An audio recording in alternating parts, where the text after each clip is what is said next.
So, good evening, everyone.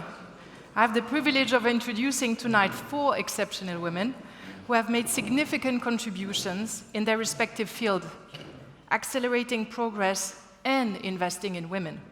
Each and every one of them inspired me in different ways, through their knowledge, their determination, their resilience, and their passion.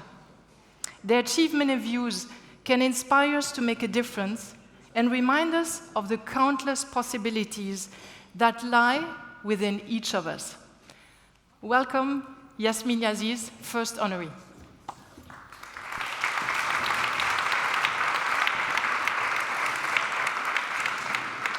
So, Jasmin, you're a dynamic, multicultural leader with a wealth of experience in leadership roles in fast consumer goods industry.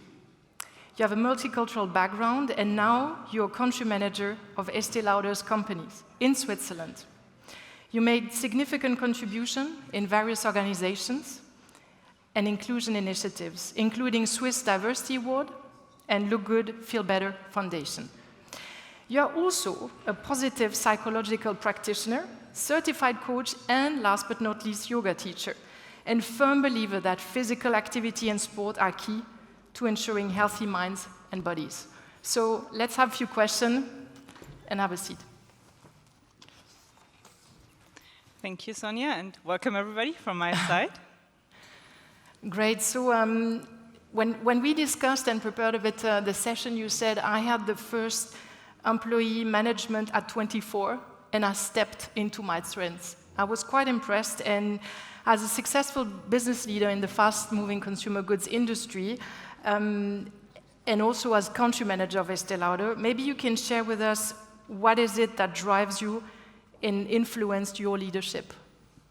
Yes, so today, to fast forward from 24 years old when I was leading one employee to managing actually 15 luxury brands in Switzerland under the roof of Estée Lauder companies like Tom Ford, Clinique, MAC Cosmetics, and also Estée Lauder brand. What really has always driven me was the potential that I saw in people. And when you look at what we have as an impact as a leader in companies, but actually in all sense in our lives, is that we can really change lives. And sometimes we feel, oh, today I have a team, I lead these people. But actually, at the end of the day, if I change the impact of the life of a person in a company to the better, I change all of their life. And I'm a believer in I call it ripple effect, that when I change the person's life, they go home, they change other people's lives. They have friends, they have maybe colleagues. So there is really an effect, and we cannot underestimate the impact that we can have by impacting one person at a time, or sometimes 2 or 3 people at a time. And today in my role, I have the possibility to also step up and go to other platforms, not only in one-to-one discussions, of course, but I can be in the Swiss Diversity Forum. I can represent women in the Swiss American Chamber of Commerce as a CEO. So there's many more possibilities that I have today to inspire others to take action. But at the end of the day, I think we need to be aware that the impact that we can have on people.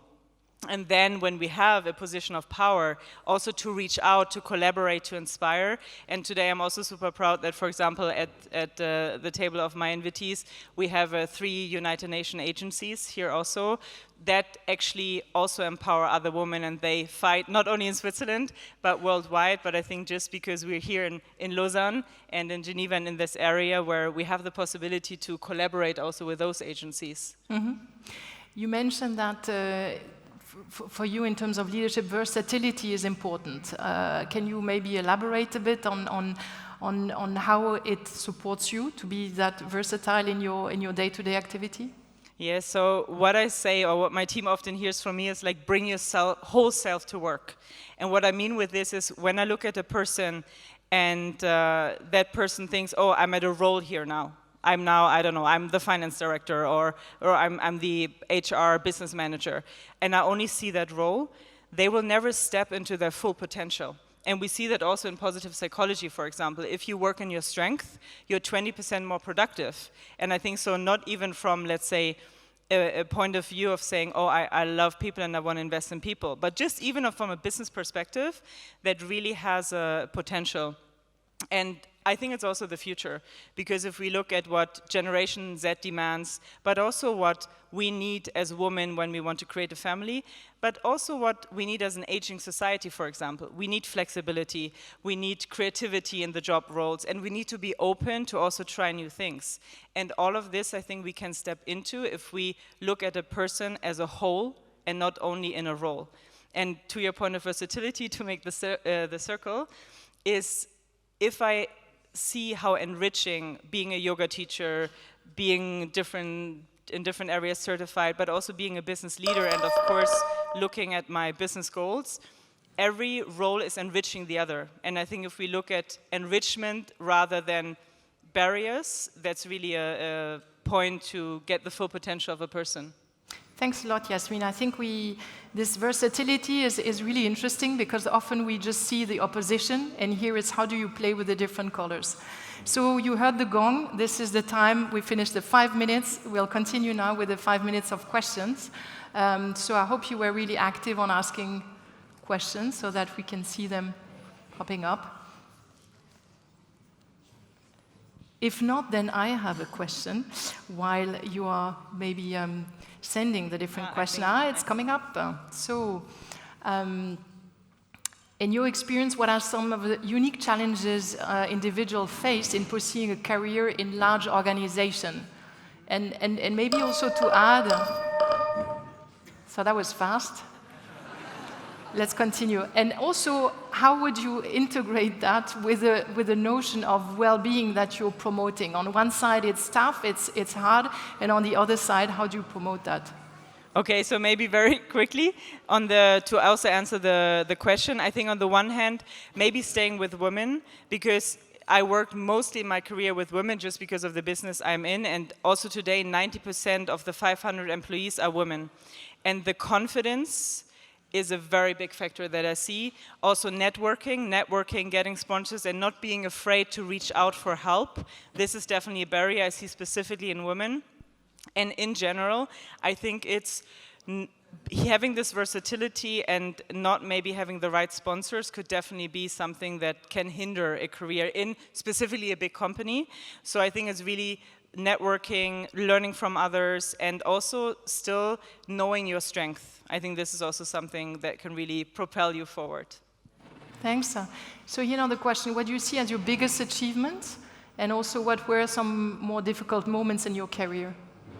So biggest achievement, to make it quick, is also where I am today and how I use my power today, and by staying myself. So that was really something I want to show others and inspire others to take position of power and not be afraid to lose themselves. This is what I heard a lot, and this is why also in the beginning of my career I was afraid of this, and I'm happy that today I enjoy what I do and I don't feel like I have to hide.